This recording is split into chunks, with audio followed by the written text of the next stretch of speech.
alkaline. Alkaline means more oxygen, so to speak, because i-body cells zethu zidinga i-oxygen for zona ukuba zithrive, ne-body organs zibe active, nathi ziphile. For also nathi uba senze decisions ezi-right empilweni zethu, we got to be healthy and produce oxygen enough for cells zethu. Now Babylon yena, obviously, every time sithetha singolomnyama, engizithetha ngayo, kunesoloko sithetha from the angle yo-deprive or noma derate kwisiporo besihamba ngaso. Because all the people emhlabeni bane-culture yabo, i-culture, i-language, i-culture i-belief, i-culture i-ritual, i-culture i-calendar, i-culture ukutya, i-culture ngumculo, i-culture i-art, i-culture isi-customs. Now, xa ungenazo ezi zinto ezi, awunanto yobambelela. Kuphela ubambelela kulo mntu lona uzithathileyo pha kuwe, ubambelela kwi-characteristics zakhe. So nathi namhlanje sine-characteristics zaba bantu basikhuphileyo kwisiporo sethu besihamba ngaso. So ke ngoku iKwanzaa irelevant kanjani ukuthi ngoba isibuyisela esiporweni sethu nge-self-reliance, to produce our own food, to ensure that whatever isenzayo out of need yethu siyenza in response to ensure no one is left behind as singama-Afrika. So the system siphila kuyo, ayo system yethu is designed socially into yokuba umuntu azimele ngenxa elangeni, ayi-society, thina siphuma kwi-society. So ke ngoku silapho ma-Afrika, obviously sizopromota lo we-society, to come along, sisonke, sincedisana, sifundisana, sikhulisana, sikhumbuzana ngokujamani echilo, sizokhumbuzana ngempilo zethu. So I give thanks that I wonke elapha, yonke wonke elapha, sizosherisha, sizofundisana and also sizobakhana. So now benzathi ke uBabylon wafika, wasitirela, wasifaka kuya i-diet. Impilo ukutya, kucinga, Mthatha. Ayikho kutya kuphela. So even socially nje si-unhealthy. Into esicingayo, indaba esihamba kuzo, i-relationships zethu, everything is just unhealthy. So obviously ndiyacinga, into i-programs ezizinjengezi esinothi sizilungise, siziconstructe kakuhle, zingane-direction e-right ekukhuliseni ama-Afrika ngokusempilweni, to ensure abantwana bethu baphilile, to ensure abantwana bethu bana-direction, because uzisa umntana in this time we-pay uyingumntana wakho into yokuba uyi-commodity yosetyenziswa zezinye iintlanga, because the system siphila kuyo is designed into yokuba umntu omnyama enze imali for ezinye iintlanga. We're not part of this economy, because the economy ine-currency yayo, and thina sina-currency, asinamali, so sithibele kwi-rent kapapelana. So asinanto, asina-resources, asina-farms, nothing. So obviously sizoba unhealthy, so ukutya usuka kubo, njengoba sithi ujamani bakutofile, bakumodify genetically and all of those things. But still, in-nature ikhona, ujabu khona, uyasigada. Through thoughts, positive emotions, we can also regain i-genetic modification le bayenzileyo, siphinde, siziregain, sibe ngabo bantu befana singabo. So positive emotions, positive thoughts, positive vibration, as good as the man says, positive vibration at all times. So promote one about positive in life. But there's still life in there. There's still people in upper part about promote righteousness, about promote ubuntu and naturality in the nature. RasTafari. So I give thanks to RasTafari community and RasTafari movement and RasTafari principality. Because hiyo libangela spela, hiyo libangela sifuke emakhandeni, hiyo libangela sibone izinto esizibonayo, ngohlobo sizibona ngalo, sakhaneni sizoqala ne-event ezilolu. So I give thanks ayanayo, iKwanzaa nje ifounder nyani into enokwazi bayisiphilise, into enosenza into basifocus kwethu calendar. Because ngoku si-operator ngecalendar kaBabylon. I-calendar iyaguide astrological into yokuba yenza ntoni ngoku, sikwenza ntoni ngoku. So now in movements zethu zi-derailed from cosmic energy, celestial powers like sizimele ngeqa elangeni, so to speak, because akusekho divine power now esiguidayo. We're no longer connected even emhlabeni because asisebenzi ngawo. So ngoku xa singasebenzi umhlaba sizoba natural by thinking, by action, by everything. Sizoba nje ngabantu nje abangamalolo. So iKwanzaa izosibuyisela ngoba siyolimani, and then futhi sizazi futhi if nokutya masikugazarisha. Because not every food is good to eat. RasTafari. So we give thanks you know, for izinto ezinje njengoba senitshilo mayikwanza futhi izosigayida izosibuyisela ekhaya if nezi principles zi7 ozithonisisa if singazisebenzisa effective as the people just nje zona, you know, kwizinto esizenzayo kwi-businesses zethu kwinto yonke esiyenzayo i-progression kuphela, you know, progression kuphela because the-units the-principles is based ku-natural forces nakwi-natural energies zokuzozisa abantu together zosebenzisana zo-ensurisha that no one is left behind. Akho island as uRastamani esitsho, no man is an island. RasTafari. So we give thanks to principles of RasTafari, you know, kusibuyisela ekhaya, kusibuyisela empo, you know, even noncedisana nabantu bakuthi bakubuyele ekhaya. So yindlela engibona ngayo ukuba iKwanzaa ingasinceda ngayo ukubuyela ezimpilweni, ukubuyela into noma sisebenzisane singama-Afrika ekubuyiseleni noma must be united because the unity ayikokuthetha mhlawumbe sithi united but unity is an action. Niba united ngabantu xa kukho i-commonality, xa kukho into e-common eniyenza okokoko continually. But if anikwazi ukusebenzisana ningabantu practically anikho united. Noma mhlawumbe simane sihlala sidibane, but if asikwazi ukusebenzisana akho unity because akho direction, you know, ebambekayo. RasTafari. So we give thanks, I and I, for everyone man ulapha, you know, ingaske, you know, nabanye abantu bangeza bazophuhlisa zabo imbono, you know, about as principles lapha and nangolusuku namhlanje, you know, kuthiwa iKwanzaa. So RasTafari, so that's the idea. God bless. RasTafari. Amandla. Amandla. Amnyama. Amandla. Amnyama. Naze ngasaba.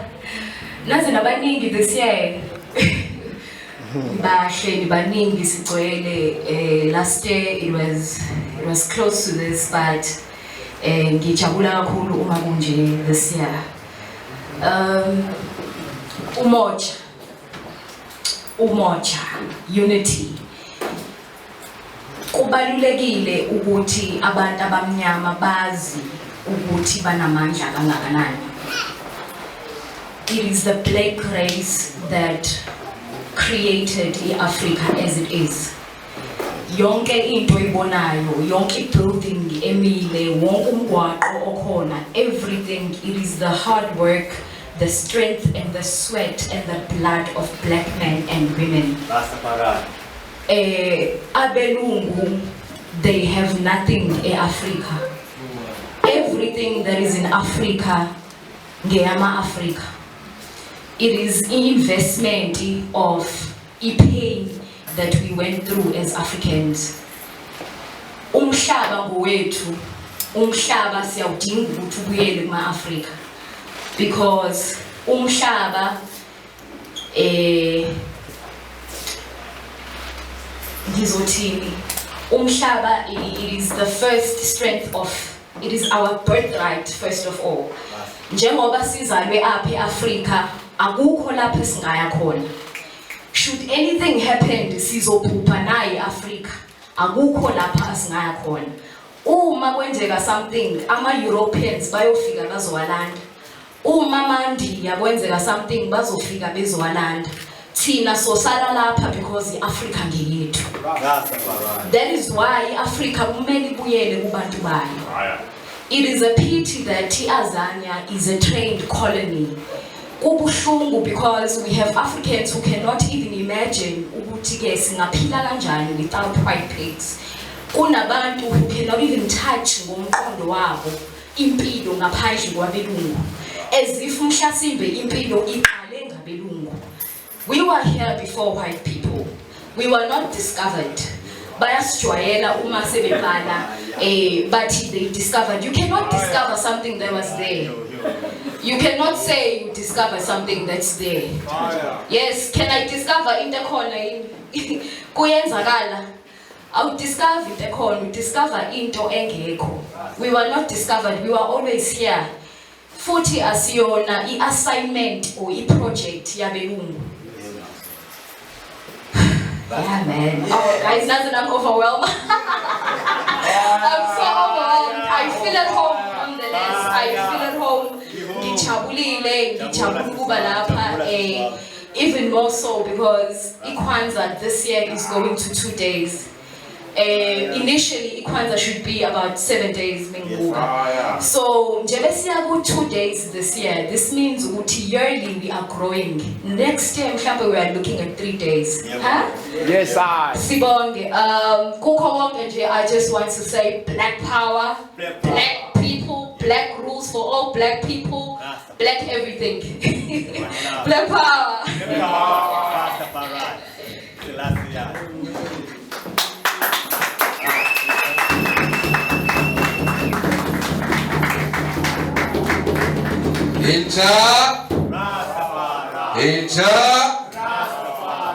Matunda ya kwanza. Matunda ya kwanza. Abanye bathu kuse Ethiopia. Abanye bathu kwa Kush. Abanye bathu kuse Abyssinia. Abanye bathu kuse Sudan.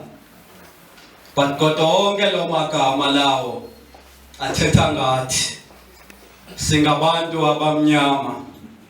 Kanti sithi singabantu abamnyama. Dichonyani ukuthi singabantu abamnyama. Ngoba bakhona abantu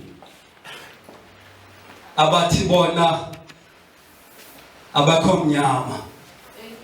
Athi mna noba ndisijongile lusu lwam andikho mnyama.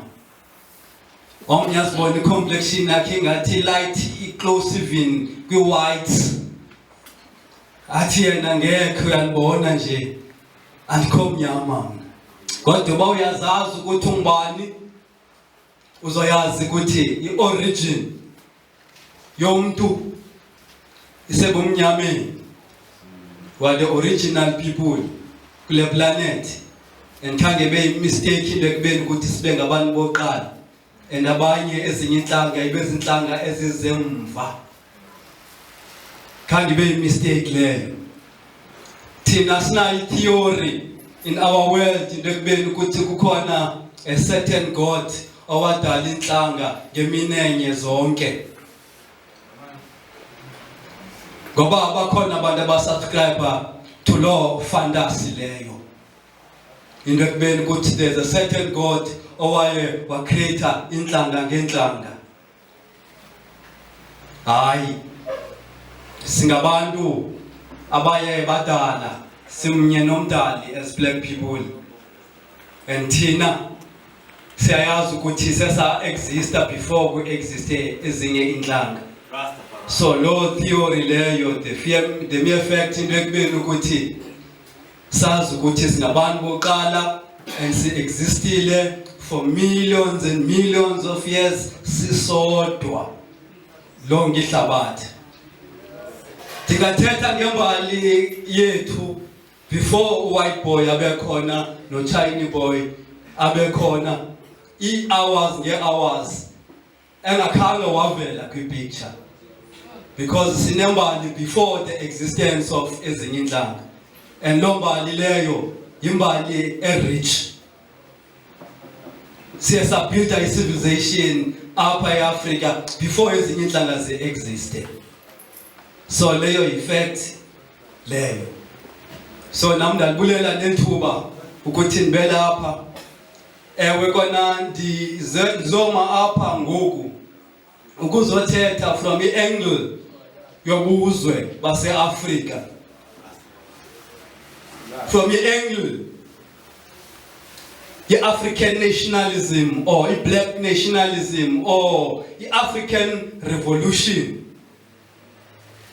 Ukuthi ikwanza irrelevant kangakanani or kanjani kwi-struggle sabantu abamnyama, kwi-struggle sethu as African people, apha ekhaya and even outside. Cause londo leyo into ebalulekileyo ngoba ikwanza lena is a nation building program. Ayonto nje yokudlala okanye entertainment of some sort whereby siyeza sidibane sijive sonwabe size Africans after that sihambe silibale even ngalento besizele. But ikwanza iprogram yokwakha isizwe, and isizwe sethu njengoba benkhenda atsho ukuthi kumele siresponde kuso, sibe si-informwa i-condition ne-reality esikuyo ngoku, not 1,000 years edluleyo kanye 20 years edlulileyo, because bakhona abantu abane-ideas ezezavela 20 years edlulileyo. Sometimes xa uzitesta kwi-condition esikuyo ngoku ufumasa ukuthi azikwazi ukufitha. Ewe singasifunda incwadi ukuthi ubane betheni ngexesha elithile, loo nto ibalulekile, into entle, into ebalulekileyo, because iyakokha nawe ungumuntu engqondweni nasemoyeni. But still ngaphezu kokuba ufunde incwadi wazi ukuthi abanye abantu baye bathini, kuhle into ekubeni ukuthi wena wazi ekubeni ukuthi kumele wenze ntoni ngoku. Unganixeleli ukuthi waye wathi ubani incwadi ithile kabani ithi, okay right, incwadi kabani ithi, okanye ubani sometimes ongasekhoyo nokuba khona waye wathi, sayibulela loo nto leyo. But the question is, wena uthini wena? Hence sitsho into ekubeni ukuthi kuzofuneka sithethe ngekwanza se-relevant kwi-position yesikuyo right now. Thetha nge-condition whereby as black people sikwimpilo kwinhlalo enhleke kakhulu. Around us njengoba silapha kunabantu obrother bethu no sister bethu njengangoku abatshaya inyawube, abafa inyawube njengoba sithetha njengangoku. Abantwana bethu obrother bethu bakwinyawube bakwi-drugs njengoba ndithetha. So we have to respond kuloo nto leyo. Ikwanza kumele sinikeze amandla ukuthi sikwazi ukumelana nento nendlela yokujonga nokumelana nemeko esiphansi kwayo sisizwe simnyama. If ikwanza inokwazi ukuthi ibe yi-solution kwi-social illnesses esinazo, nayo ayizuba na-purpose ebalulekileyo ukuthi ayizudlala indima yokokha isizwe, kuthi izoba ngathi into nje whereby i-entertainment of some sort. Even nayo it tend to be a drug whereby esenza ukuthi silibale nange-reality.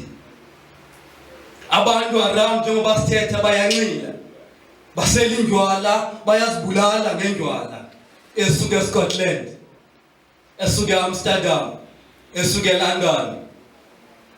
Ngoku sithethayo abantu bayazintoxicata nge-alcohol ezobulala ingqondo zabo.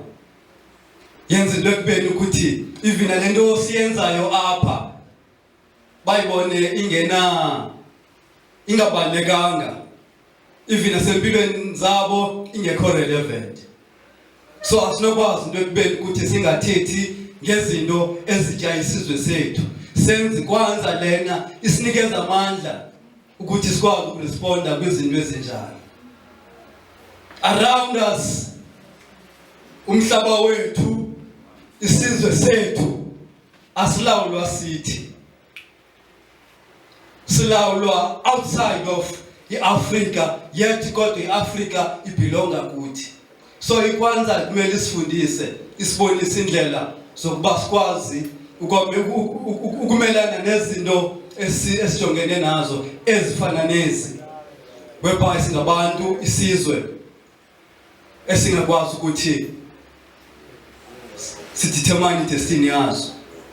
So ikwanza irrelevant kwi-struggle sethu sizi-Africans, because if uyalwa fight against enemy yakho, yet kodwa wena udepende ngokutya okuphuma kule enemy yakho, kutsho ukuthi wena ulwa iwonga soze ukwazi uyiwina at all.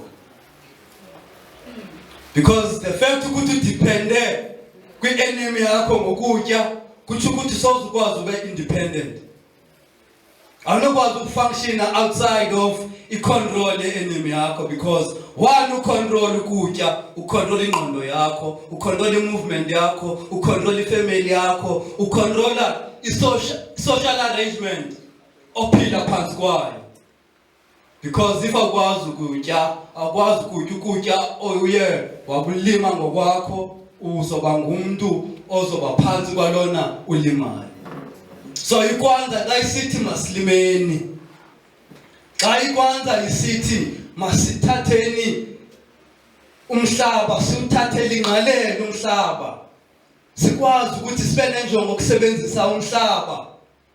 iKwanzaa isifundisa ukuthi sibe self-sufficient and self-reliant. Lando uMarcus Garvey wasixelela yona, esifundisa yona, esithi into ekubeni ukuthi black people, if i-existence yakho, impilo yakho as a nation ixhomekeke kwezinye izizwe, we are a nation of slaves.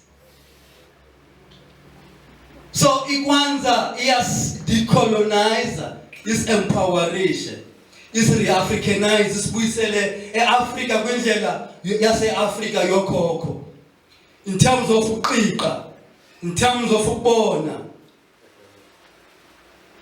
isenza ukuthi sibe grounded. So iKwanzaa kwi-African nationalism is very important.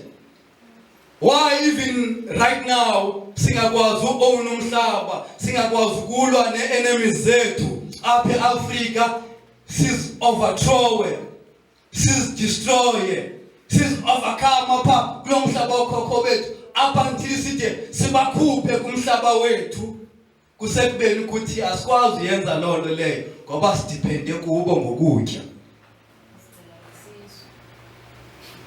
Because once ungaba nazo millions zakho, hlale nazo millions zakho, bene figures 20 million, but if you produce ukudla, awuna power. Umuntu produce ukutya, own ukutya, une power to decide and even to dictate kubantu abanemali bama kwenzeke ntoni ngoluphi uhlobo. That's why amabhula nefama aproduce ukudla, ngawo amanyelo as politicians. Wena ungathetha apha uthethe malunga nezinto ozibonayo as a black man uselokishini, but if you don't produce even into nje ukuthi i-community yakho ikwazi ukuthi ifumane, ulindele ukuthi i-politician ingamamela kanjani, upowerless ngola hlobo. Politicians lawula ngabantu ba-powerful. I-power ayonto ifumana ngoba ube nemali, sometimes even ukuthi ube ne-resources ezifana ne-material efana ne-machine, nemoto. Hence nisithi into ekubeni ukuthi if unemali but mna nokutya, mna ningaphila ndingakhange ndakudependa kuwe, ndingakhange ndaza ndazofuna nix kuwe. But wena unemali ungenakutya ukwazi uphila ngaphandle kwami. That's why i-whites is such control na today, because i-whites produce ukutya. Nazi gcwele apha eFree State ubona ifama, i-politicians zine-meetings ne-farmers because ziyayazi power, because abantu bafitwa zezi farmers. And if lamabhulu athi farmers zethu sazivala, which means shop wrong bazovala. And when you depend on shop wrong ukuthi ufumane umbona umilimili nantoni zofa. And into i-white says nokwazi usibulala ngayo. That's why abantu abafana noTata uMotsukupheko. What uTata uMotsukupheko into eyenzeke eZimbabwe, if thina singama-Afrika sidecide ngokuthatha umhlaba ku-whites apha, into eyenzeke eZimbabwe izoba ngathi yi-picnic, because thina sizofa njengembukane. Because eZimbabwe, indawo eninzi eZimbabwe zilali, and abantu eZimbabwe though bekhona ezilokishini komaHarare, zikhona ilokishi oMbare, you know, nezinye indawo, but abantu abaninzi eZimbabwe bahlala ezilalini and bayalima bayazimela. So though babakhona sanctions eZimbabwe basokola abantu abakoma Highlands ambahari koma Harare koma Bulawayo kwindawo ezi-urban centers urban environment, but kodwa abantu bayabakwazi ukuthi babe namandla okuresista babe backbone kwichimurenga abangabantu abebehlala ezilalini abalimayo. But iza apha ke ngokule ndawo sikuyo i-difference ekubeni ukuthi abantu abaninzi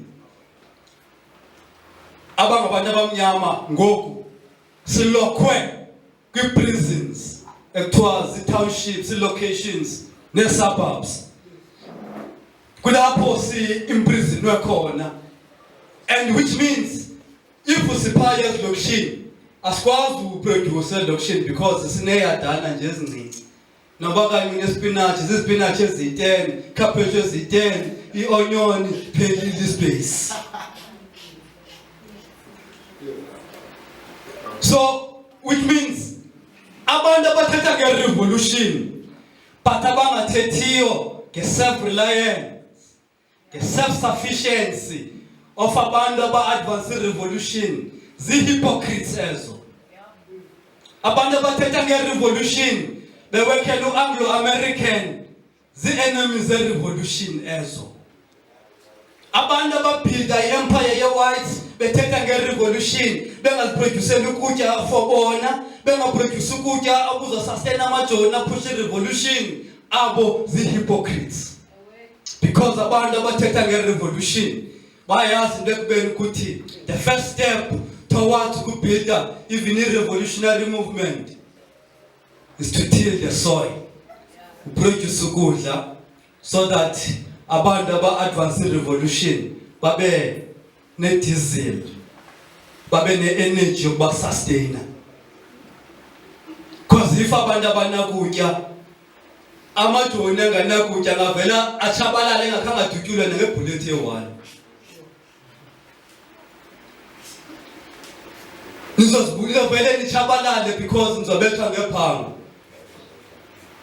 Uzagive up ne-revolution lena ngenxa yephango konke hayi akuyalanjwa apha ngeke kumele ndihambe ndiye kwi-gravy train because by at least noko akhona amanqathe nemihluzi efumanekayo.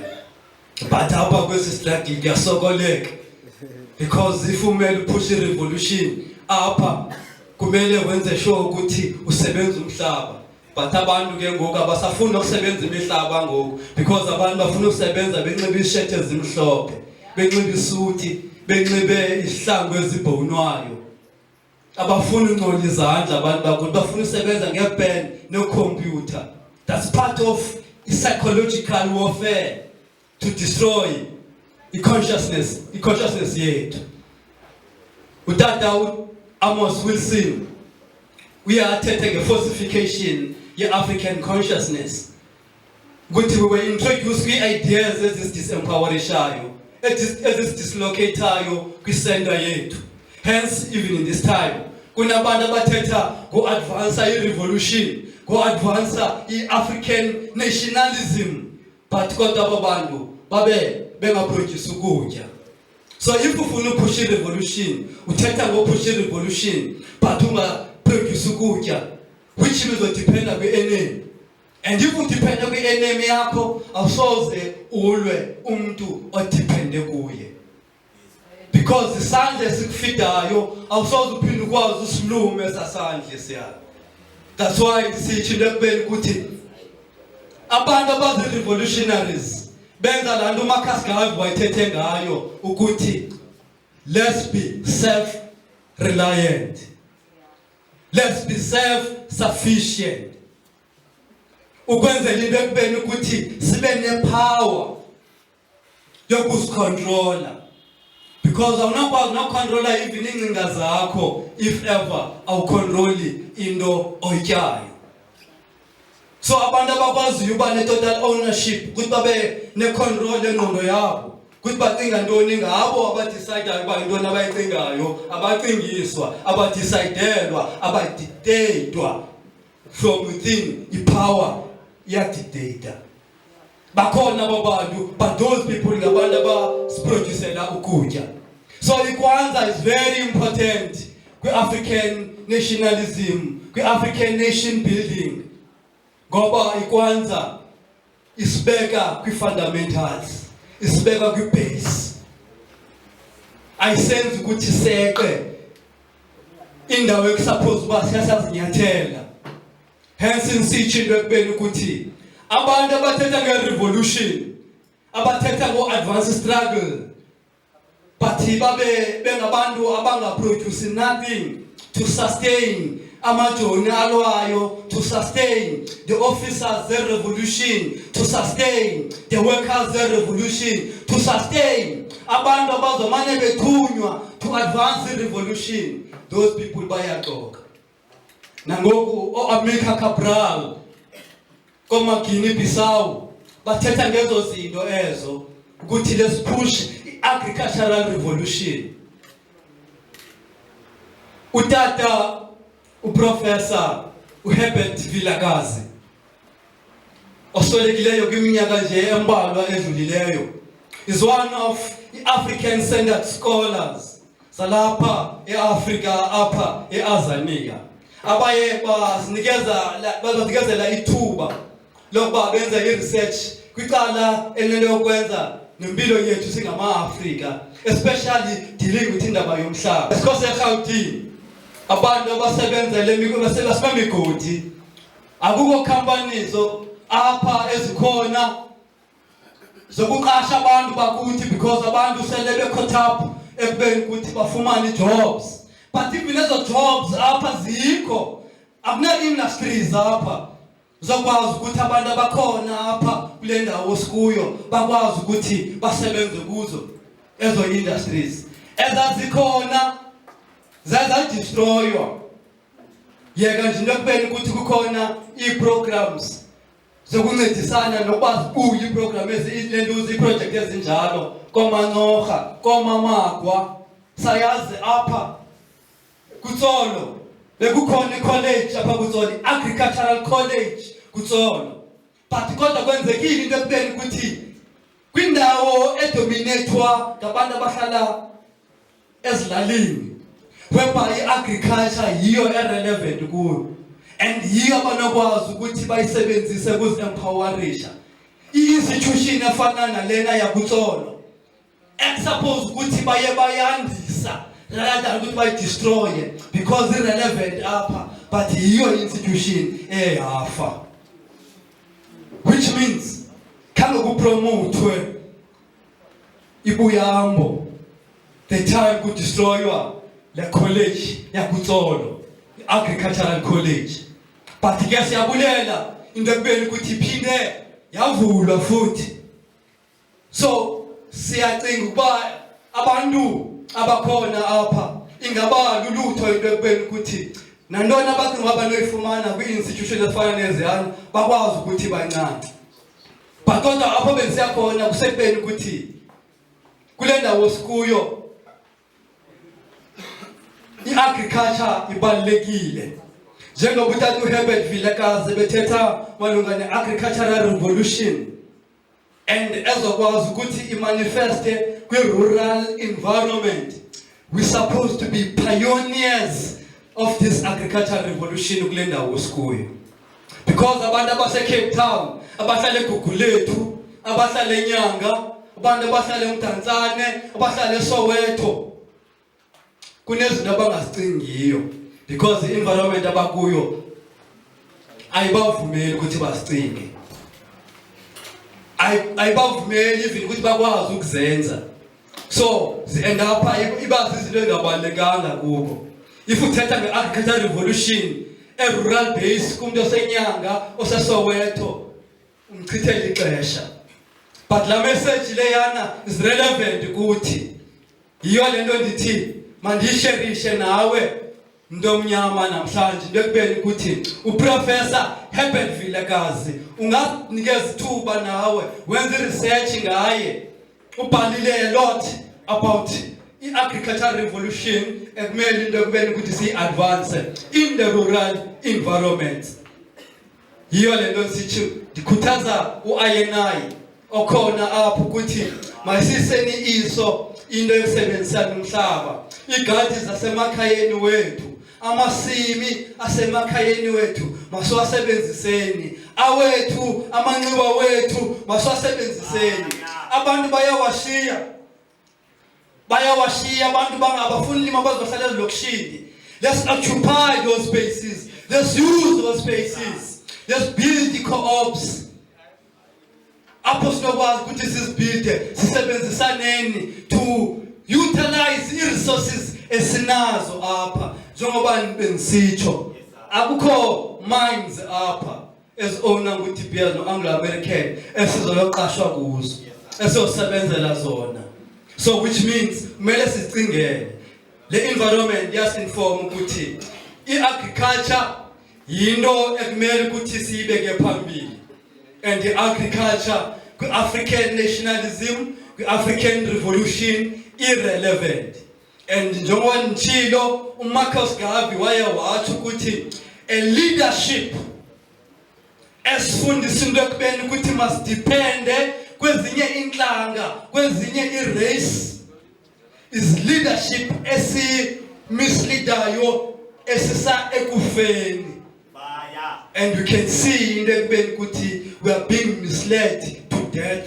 That's why we society zethu apho hlala khona singamangcwaba sifa every day. Siyabulalana ngeziyobisi ngezinto ezininzi eziyezafakwa ukuthi ezisidoma ingqondo senze izinto imikhuba esibulalayo. So African nationalism, Kwanzaa is very important. The African revolution is very important, Kwanzaa, because Kwanzaa is Puisa Embo, is Puisa Bindela Gavi, and Benukuti, built a nation as of independent, not dependent, as a Tomekeka, but a nation as a Tomekeka Guyo for his survival. Undo Kumhlaba. So masifune umhlaba wethu siwusebenziseni umhlaba wethu sibuildeni institutions as relevant as necessary senzeni izinto ezizokwazi ukuthi zisempowerishe as a black family first, not as a Christian first or sometimes as a Rastaman first, because singama Africa singabantu abamnyama qala before even sibe ngama Rasta. So the African family must come first, because mama wako, utata wako, ukuzise kulo mhlaba so that ubakhathalele. So abantu on the responsibility yabo kule universe before your spiritual brothers and your spiritual sisters is your mother and your father. Iye kusisi wako ozalwa naye no brother wako, and then spread the community. Iye ku fellowship within the brotherhood, the sisterhood. Every nation, patikala ekaya kala, which means kumele sithathele inqalelo inhlalo impilo yesizwe sethu, ination yethu, so that isazi ukuthi iagenda yethu whether ungurasta, ungumntu, ungubani, ungumHebrew, African Hebrew indoni, kodwa yenza sure ukuthi iagenda yakho is in line with the interest of the black family. And if agenda yako, I beg the interest of the black family first, you beg your own interest, your clique interest, your group interest first, before your race, before your family, before your nation. We are a trait of the race. We are a trait of the black race. Traitors. So it's about Tina. That's why Marcus Garvey sponsor a race first consciousness. Race first philosophy. We speak for the race first, and anything in line with the interest of our black race, it is also good for us as a nation, as a Rastafari people, as a Kemetic people, as a Hindu Kush people, as a whoever people, as long as it's centered around the interest of the black family, is very important. So if in the Kwanzaa is very important and very relevant in African family set up, nation set up, even as building communities there too, these values are also relevant as I say. They are futhi revolutionary or revolutionary or revolution, but gokulima. Law is the enemy of the black race. Matunda ya Kwanzaa. Harambe. Izwe letu. Black power. Amanda mnyama. Yes, sir.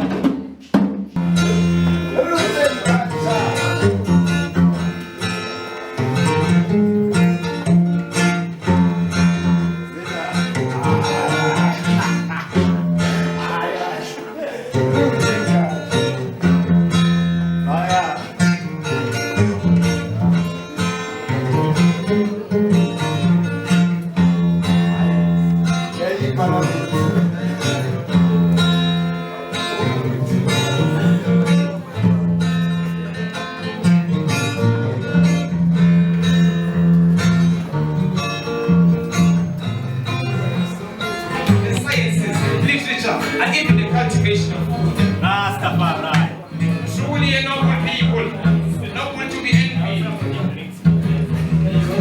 For yes, the sons will let this that what we planted with life in Africa, the oppressors were still living in the caves of the Caucasus Mountains, eating raw human flesh and drinking blood from human scalp bones. Yes, barbarism, that is the nature and the glorious history of the oppressors. Our sons and daughters will find the truth. It matters not how much you pollute their minds with your moral less than death promoting media. There will come a time when it will all fascinate them no more. For your illusion of the sun scorching fire has a date in which to expire. My son will find the truth. And even though you have destroyed our noble ways of living, you are manipulating and you keep confiscating our culture. And you fed my people swine in shame, and now with half of them dying from wine and pain, while some of them in the things of deceit, blindly dying to fame. All the same, for only the truth shall prevail. It is immaculate. Tonight, in the name of Jesus. You remember the days of RasTafari. You remember the days of slavery.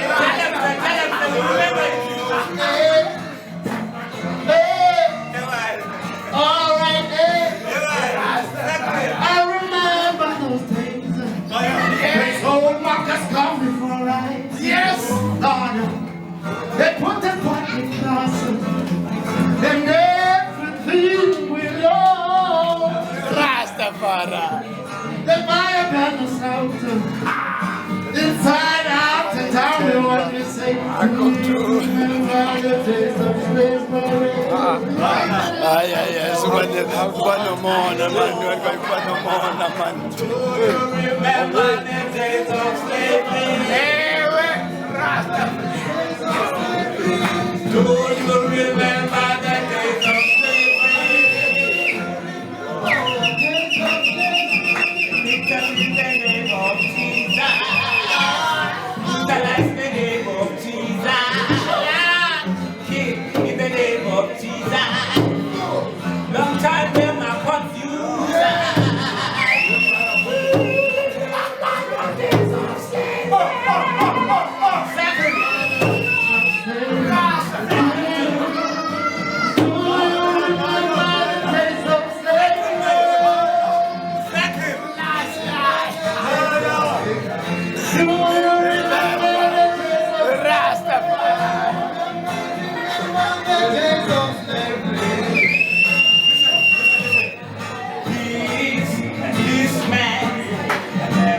Never trouble no man, but if you try to trouble this man, you get us back to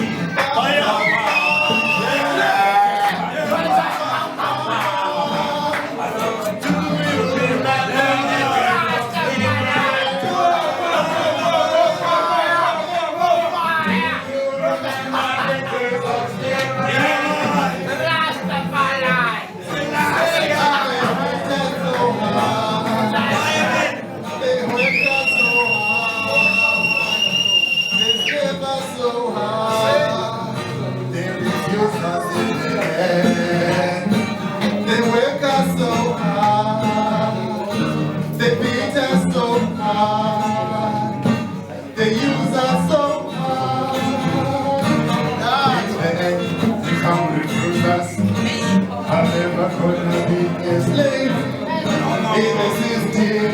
No, yo. I never gonna be a slave in the system. I never, yo. Never gonna be a slave.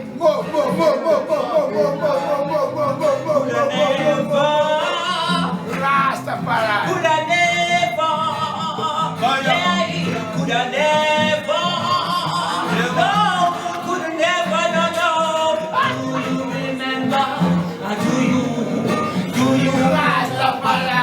Do you remember?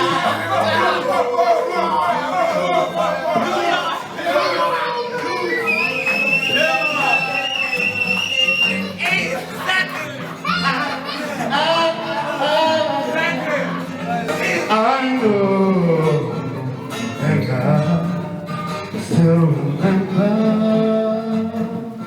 I know and I still remember. Hey, I will never forget the way they sold my I will never forget the way they sold that black man's right. Yes! I will never forget the way they put this on that cross and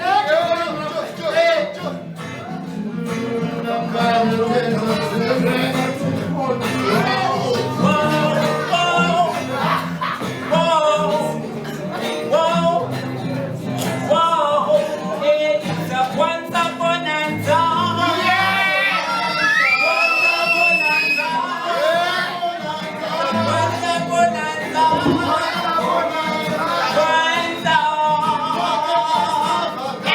Sisiya emaphethelweni nami ndikhona apha uncedisana no Rasmusa iprogram yethu lena iphathi sizoyivala lena isana kwenzeka sisabonisa ukuthi into ezayo yes sisabonisa ngoba into ezayo so sizoba khona ngoku sizonikeza abantu abakhona apha anyone onento afuna ukuyishekisha nathi nandoni njengoba lapha mhlambi kunewet mhlambi ukhuthazekile mhlambi uyawomelezeka mhlambi unengcebiso mhlambi ufuna ukusihlaba kwinto ethile ungakwazi ukuthi uze because kuya yonke into ozokusiza nayo sizophila sifunde kwaye sikhule nokuya sikriticize uyasikhulisa asinangxaki xa uzothetha usihlaba usithi senza into engeyiyo apha napha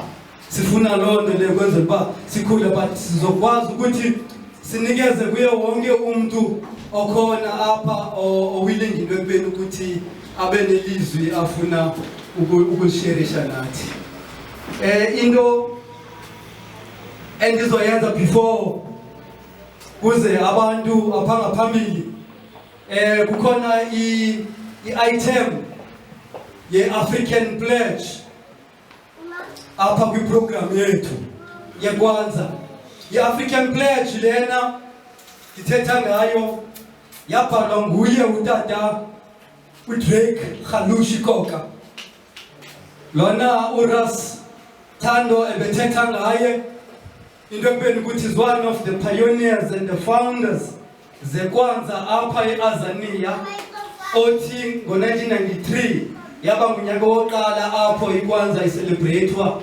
eofisini yakhe utata uKoka wayeyimember founder yeKara Heritage Institute for which ngoku yaziwa kakhulu ngabantu abaninzi ngokuba institution elidishwa nguDr. Mthatha for which kwizinto ezinento yokwenza ne-African history, African spirituality sayazi ezithivini ezireyidweni ngabantu abasoloko bebizwa bezothetha malunga nezinto ezinento yokwenza nezo zinto ezo. Utata uKoka was part and parcel and even founder yeKara Heritage Institute, but because of ideological differences, because we have to mention lena is very important because nakuthi ingakwazi into ekubeni ukuthi isichaphazele. Utata uKoka waye waphuma kwi-Kara Heritage Institute wafoma i-institute ebizwa uba yi-Karaite Institute of Africology. Karaite Institute of Africology. Apho utata uKoka esebenzisana namanye ama-Africa, a-African conscious, a-black conscious, baye ba-advancer African studies within that institution. But Mthatha baye bambulala because Mthatha was pushing cultural revolution and engasevi interests the imperialist. And the Kara Heritage Institute thina ngabanye sithatha as a cultural arm of the ANC because of operations zayo, for which that was the reason ukuthi Mthatha aphume kuyo and form the Karaite Institute of Africology. So Mthatha kukhona i-pledge for which as abantu abalandela kwi-footsteps zakhe waye wasifundisa and is one of our elders owathi nathi siqhubeleke siyifundisa because ingeyenkuthazo ingebuyambo ingokuphakamisa wena no-Afrika. Ndizothanda into ekubeni ukuthi kule African pledge njengoba ndizokuyitsho ulandele emva kwam izokwakha nawe, ayinanto yokwenza nokutshabalalisa, inento yokwenza nokuphilisa. So xa ndifunda the African pledge ndifuna ukuthi nawe uyifunde nam ukwenzela ukuthi sihambe sonke kule ndlela. The African pledge ithi we will remember the humanity, glory and suffering of our ancestors. We will remember the humanity, glory and suffering of our ancestors. And honor the struggle of our elders. And honor the struggle of our elders. We will strive to bring new value. We will strive to bring new value. A new life to our people. A new life to our people. We will have peace and harmony among us. We will have peace and harmony among us. We'll be loving, sharing and creative. We'll be loving, sharing and creative. We will work, study and listen so we may learn. We will work, study and listen so we may learn. Learn so we may teach. Learn so we may teach. We will cultivate self-reliance. We will cultivate self-reliance. We will struggle to resurrect. We will struggle to resurrect and unify our homeland. and unify our homeland. We will raise many children for our nation. We will raise many children for our nation. We will have discipline, patience, devotion and courage. We will have discipline, patience and courage. We will live as models. We will live as models. To provide new direction for our people. To provide new direction for our people. We will be free and self-determining. We will be free and self-determined. We are African people. We are African people. We will win. We will win. We will win. We will win. We will win. We will win. We will win. We will win. Harambe. Harambe. Harambe. Harambe. Matunda ya kwanza. Matunda ya Matunda ya kwanza. Matunda ya kwanza. RasTafari. Blessed love. Yes. Singakhange sa waste elinye ixesha sizothatha ithuba eli sijindwe kubeni ukuthi wena unento ofuna ukuyithetha, une-message ofuna ukuyiphasa, sithathe ithuba eli ukuthi sinikeze wena elo thuba eli. Now you need to explain to us it's self-determination. Does it necessarily mean that you need to be self-employed and then it will automatically mean that you are a self-determined person? Or what does self-determination truly mean? So that we don't feel undermined because we feel that we are playing a role in society, but because now we are not doing things according to the way people want us to do them, we are not good enough or something. So I would like us to explain what self-determination is, so that sikhule nathi and identify our strengths and weaknesses, so that ngomso singapheli sisenza izinto esizawulimazana kuzo. In order for us to counter all that, we have to kill them. Or send them means because we die in numbers.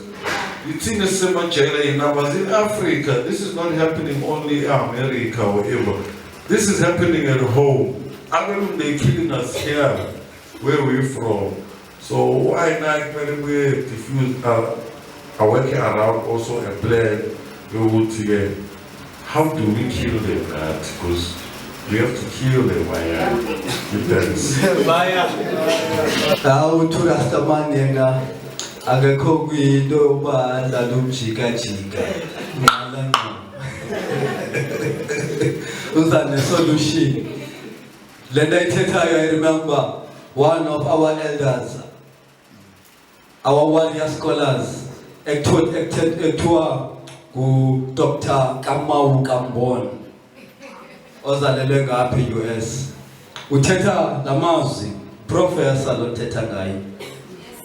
Uthetha la mazwi ukumngana wathethayo lekubeni ukuthi if asina agenda to kill our enemies, yonke into sizobe siyenza izoba i-diversion, because the enemy is the white boy no white girl. So if asinayo lo agenda, nantoni esizoyenza izofeyila up until sidilishane naloo, because he is the cause. And if kuzoba khona into ekubeni ukuthi hayi makube khona abashiyekayo athi inyoka izala inyoka, you can't expect ukuthi inyoka, umntana wenyoka xa ubulele umama wakhe, ezi zizokhula zingabantwana today, zizojika zona zitye ingasi, zibe zingabi na poison, zibe humanely. Uyabo uthi no ayizokwenzeka loo nto leyo. So zama ukuthi ukumkani uthetha into ebalulekileyo kakhulu, because uthetha nge-solutions. Because abanye abantu xa bethetha bathetha nge-attempts to bring a solution. Abathi solution, i-politicians asithi nazi solution, because uzozibamba kaloku xa laa nto ingenzeki. So ilanguage yabo ithi nansi i-attempt esizoyenza, i-attempt esizoyenza to bring a solution. So uRastamani akathethi nge-attempt, uthetha nge-solution. Leyo into is very important, because xa bendisithi to be self-determining is to have the ability to call your soul your own. Kukusekubeni ukuthi ukwazi into ekubeni ukuthi utsho uthi umphefumulo wakho, umoya wakho, impilo yakho, ingqondo yakho yeyakho. Nothe yaseRoma, yase-Italy, yase-Queen, yase-England, because England cimbabo bantu abo bangaba i-solution kwimpilo yethu. No, instead xa sizothetha ngale black pain bazovula iBhayibhile bathi makuthandazwe, bathi uJesus uzo-intervene.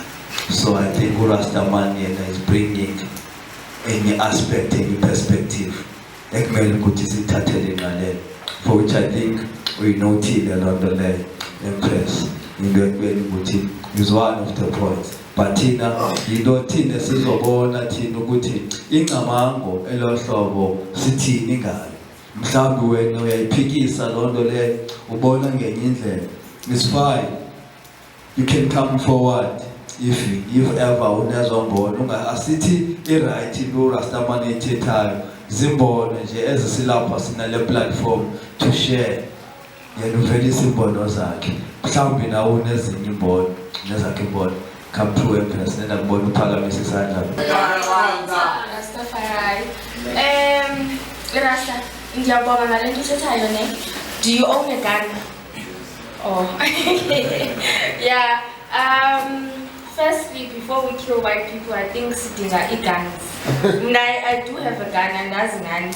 But yeah. But into menfuna uthetha is that kulento education. We can't all be teachers. We can't all do the same thing. So what we need to do is we need to identify our strengths.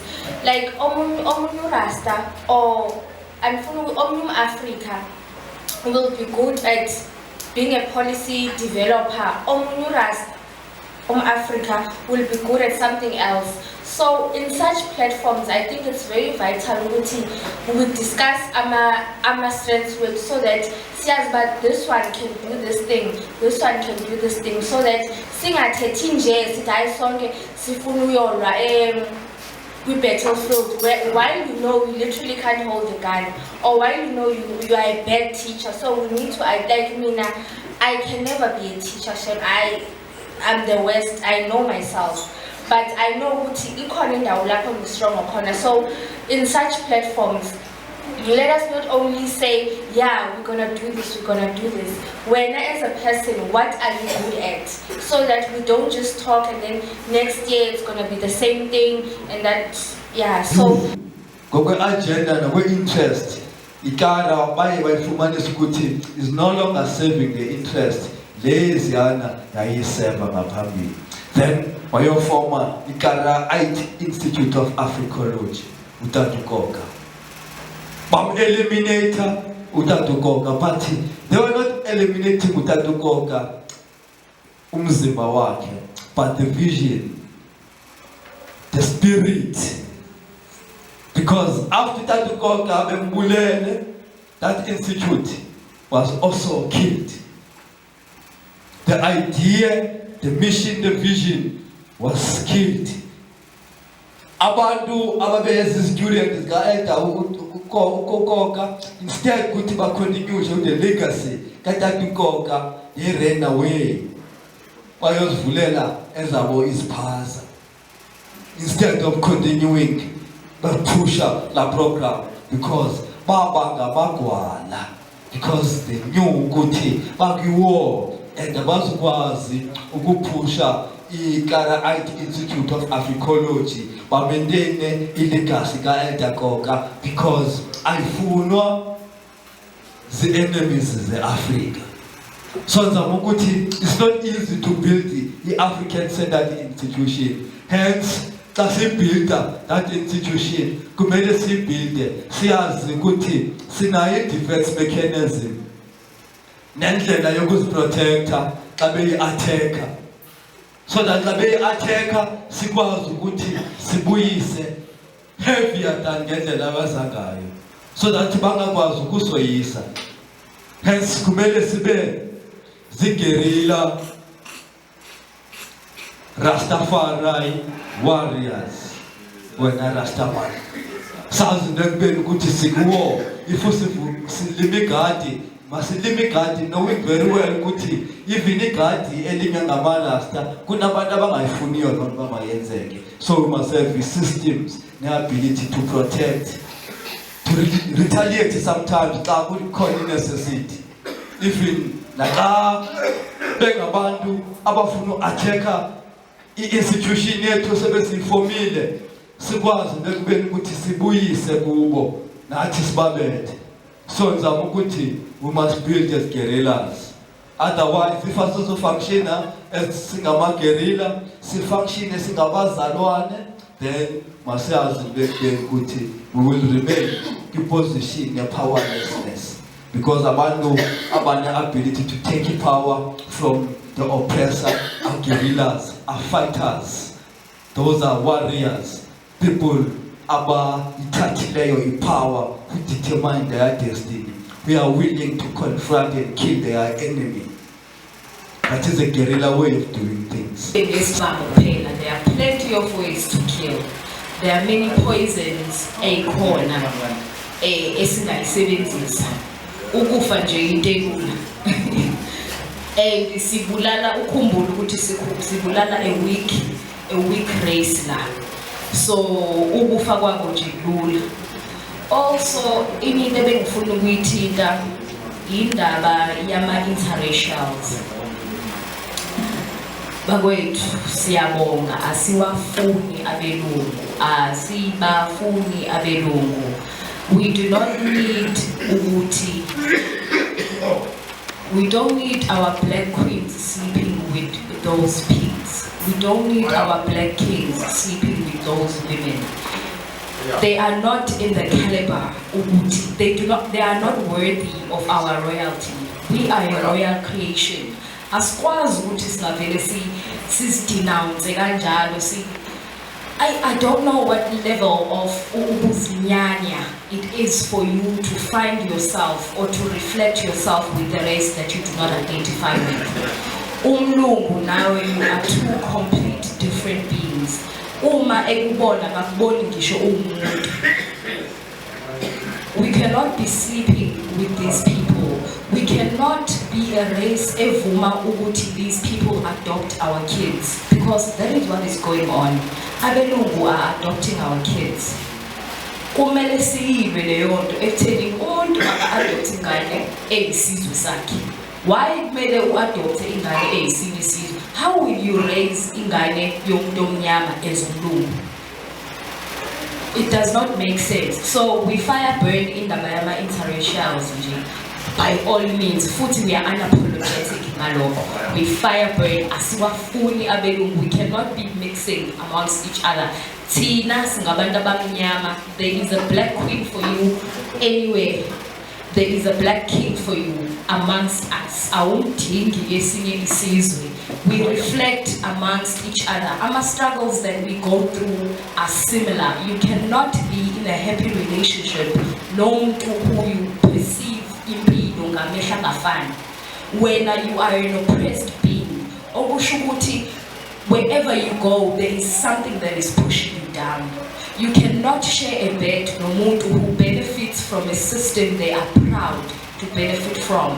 Umuntu ongalwili leyo system leyo. Umuntu othi uyakuthanda but kini kunezingane and they are not doing anything about it. Kwanzaa, RasTafari. It's the last year. Yeah, I know. We give thanks. Kalomazwi lawa abalekile kakhulu. Abalekile kakhulu amazwi anento yokwenza ne-interracial relationship. Because even the RasTafari movement is divided along two streams. There are white lovers and then there are Rastas who don't associate themselves with the whites. And Lord, reality there. Kuna races as embrace whites. There's a problem to organize with white people to chant being, to chant naya being. Lena it represent black supremacy with the very same Mussolini, no border, no leg.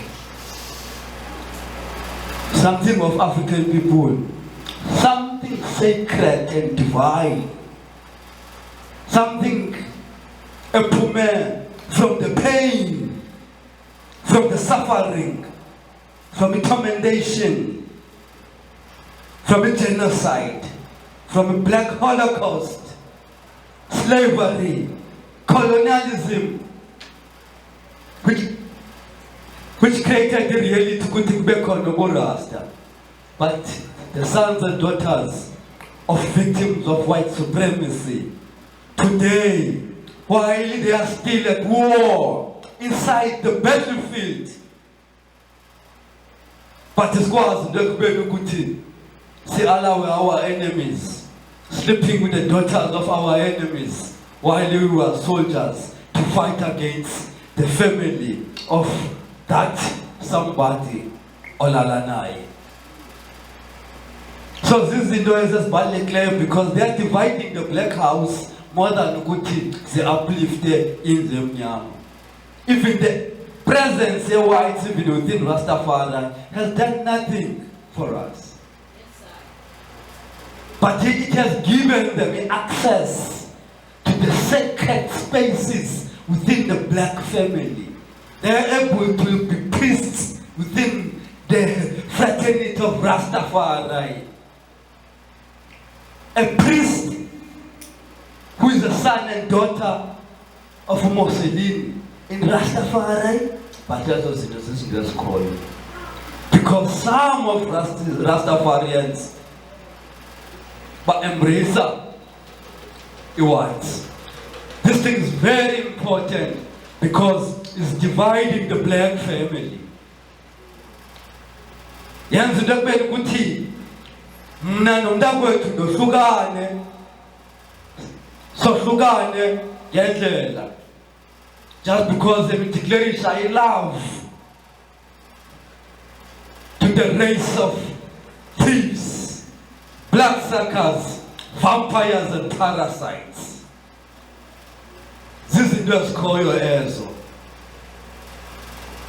Angafuni socialize nam, angafuni build nam, because yena is part of a rainbow nation, is part of a universal brotherhood, which is not based upon skin color. Zizinto ezo suppose bastilishane nazo. But fortunately, some of us stand towards izinto ezinjalo. That's why our institution yethu esibhildileyo our co-op igama layo lithi ngamandla amnyama. Amandla amnyama. That's our company. That's our co-op. Amandla amnyama. Affirming we are about black power. We are about black supremacy. Not illusion and fantasy. Because abantu are caught up kule liberal agenda, kule multiracialism, kule non-racialism, gabantu about the enemies of the black race. So, Rastaman, come through. Matunda ya kwanza. Matunda ya kwanza. Matunda ya kwanza. Matunda ya kwanza.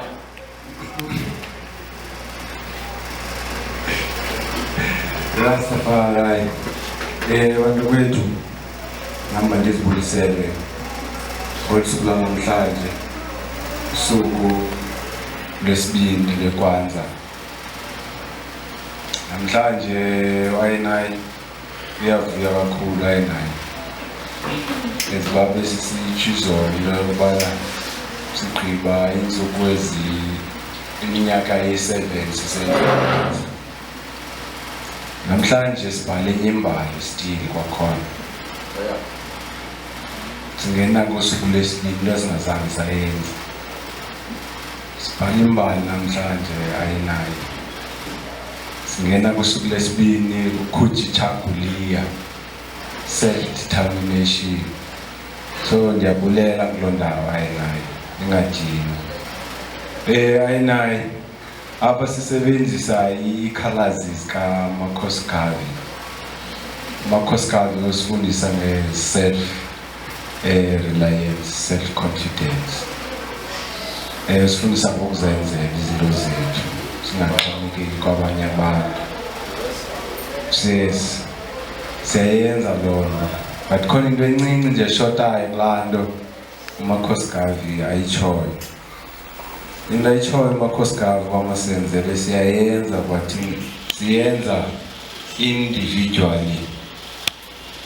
Siyazenzela thina sisodwa phaya emacaleni. Kanti la self-reliance ingasike siyenze together, siyenze endaweni enye. Xa ndithetha kanjalo ayinayi siyashota kule nto yaloKwanzaa kancinci, khona into esingayenziyo kodwa ke sisazama. Senza iKwanzaa sibhiyozela i-first fruit of the harvest. vajayina into ebuhlungu asinagadi asinayo igadi yethu sithi le igadi yeKwanza le iKwanza ayizuya kwaSparks iKwanza ayizuya kwaBoxer iKwanza ayizuya kwaShopro iKwanza izawuzilimela iKwanza ayithalele ayithale yayo xa inomcimbi weKwanza sishota ngaloo yona nto ibalulekileyo leyo bantakwethu kakhulu esishota ngayo yinto efuneke kulo nyaka ke ayinaye siyilwele kakhulu ke le nto ukubana kuKwanza esiya kuyo ka-2019 siye kuyo sipheke i-ayithali esiyisebenze ngokwethu nothi i-ayithali esiyithenge kwaShopro nansi indawo eshota kuyo ayinaye kuphela asikisi umakhosikazi usebenza usixelele ngaloo nto uba masizenzele ewe siyazenzela but sizenzela individually not together sishota nje kuloo nto bantakwethu if singake siqine kuloo nto nje ke sizameni umhlaba njengoba wayenayeya indawo yobana ke sibe nendawo yethu sithi le indawo yethu le pineapple siyikhuphe endaweni yethu lapha thana siyikhuphe emhlabeni wethu abantwana bethu sibafundisa yonke lento endaweni yethu bayibona saba siwinile bantakwethu nalo mlungu sithetha ngaye angeke sibe simkhomba nangesibhamu zavela bona right siyawipha i-ayithali bayazenzela abantwana bayazifundisela abaxhomekeka ngakuthi instead abantu baya kubo bayafuna ukwenzela izinto ngabo siyanqoba kanjalo so if singake kulo nyaka sifokase kulaa ndawo yokulima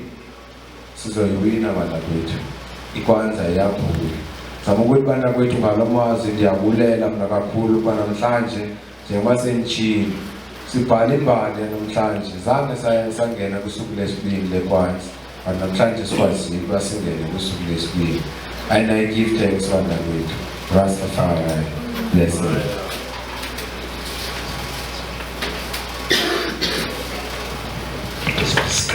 Ja, RasTafari, King Selassie, the first and foremost. Yes, it is a respected honor. It is a massive. I respect man to be together with Rasta people because it is love to be together, you know. So love can be the solution to this depression you talk about, you know. Because depression is what I could even feel is inside humanity just because of this colonialism I'm obsessed about, you know. Because colonialism is living with man. That is why RasTafari was open in our minds to chant down colonial mind and step in his majestic ways. So I give thanks that Kwanzaa is seeing upon what Babylon system is killing Rasta man each and every hour. It's only Rasta who's not been taken away from the knowledge of himself, who's thinking to go back to his roots and culture. The system ibaqinile abantu bethu bonke manje yabo bonke abantu bakwethu sebephila phansi kwesystem and sebezixelela ukuthi ayikho indlela yokuphuma phansi kwesystem. Ndiyabulela ubawo esasinike izilumko ezithe zakwazi lokubana zibe zinokwazi ukudibanisa abantwana base-Azania together so that they can open and uplift the minds of others, but strictly it starts within inside of us. So we need to start what we do, what we talk, we need to action, and action speak more louder than word. Unity is the strength. Haile Selassie I said to I, let us be members of the new race. You know. So let us organize and centralize ourselves. Repatriation is a must. So we need to repatriate our minds first, the mindset. So I'm glad to see that we can open our minds and turn down Babylon with truth and right. Ja, RasTafari, Haile Selassie. Yes, Ja people, man, I respect this Iowa and this opportunity. I am sent by Simeon from that side of Lusikisi. The man is Simeon, RasTafari. So I've been sent by my twin brother, man, to come and talk about this. Esivuno sitsha. Masota nisivile isivuno nisalayo. Isivuno esitsha sika Simon Tafari Lusikisi. RasTafari. Sisivuno sika Simon Tafari elusikisiki ehombe. uSimon uthema ndizoshiya ilizwe emarasteni apha eMthatha. Amarasta, they need to unite. They need to organize themselves. They need to do something together, not ones and ones. Because man can do his thing. As I said, this is Simeon's stuff that Aina is puffing, you know. But Simeon, him wanted that I and Alipa need to control this cheese more. Because this is our thing, which was taken away from us. So which we need to bring back. Because we suffer to get, but we love to have, because we know when we yam how it makes. Ja, RasTafari, you know, it is our thing, man, Ja people. So we need to come back. So uSimon Gamarasta uthema ndimxelele into yobana ejambeni amarasta are serious ngomhlaba wawo to make it back, because we reality of life. Apha Eastern Cape asinawo umhlaba ngaphezulu komhlaba wasejambeni. And apha ezinsukwini beyile wanibonisa nje the best of umhlaba. So ke rasa people in reality xa sithetha ndinyani, xa sinokusebenza kwemihlaba yethu, xa sinogetha together, singatsho sikwazi ukuthandana, sibonisane ukuthi siyathandana, sisherishe, sifight against ezi zinto iBabylon system isibambe ngazo. Ja! Ubasimo le ngebread harvest sabulela ngezo zandla ezo ebezi manje zisemlanjeni zokhalo manzi sicenceshela ukuthi sikwazi ukuthi sinyame these goodies. So we give thanks nasekubeni ukuthi aqinise umoya wethu, umoya wobunye apha eMthatha. Into leyo esibulelayo sixabisile ngoba unity strength izolo besithetha ngomonja unity singabantu bayo lonto leyo. We live it stating ngayo, we live it. Into empilo ukuthi in the sense ukuthi nezinto ezikhoyo ezisource distraction or ezisource ye-disunity even kwalapha phakathi kwethu zizinto esingakwaziyo nokuzithisa kwalapha phakathi. They are kind of men. We are men. There's a difference between us and them, and it's a huge difference, and we have to over that so that we know how powerful we are. Abelungu are not Abantu. Ubuntu is exclusively African. Ubuntu, Abelungu, they have never ever done what we have done to show them Ubuntu. So Ubuntu, there's no European word for Ubuntu. Aliko. Ubuntu is exclusively African, even with literature. Into yethu Ubuntu. We cannot call them Abantu. You know, we are way different. Each genes is there to different to them. You know, so we need to We need to know that, and we need to call them by white pigs or pink pigs, because they are not even white. You know, we need to really, there is, Kukona is saying, if you are at war, the first thing you need to study is the enemy. So we need to study these creatures. Where do they come from? Zivela places Loanyana, as our lives miserable, you know. We need to study that, so that we can easily defeat them, you know. And people who have done researches and studies, they prove that when these things were created in a lab, they are not natural beings like us. People, when the sun comes out in the morning, there's a revitalizer, you know, it gives us energy. It gives us everything we want, even it makes our plants grow and everything. It gives us light, because it's something natural, it makes us live, you know. White people, when the sun comes out, they must run. They have to run and put on some skin lotion or something to cover the sun. If they are natural beings, something that is natural will not be detrimental to them. They will go in line with nature like us. You see? So all these foods that they are making us eat that are unnatural, they're bad for us but good for them. You know?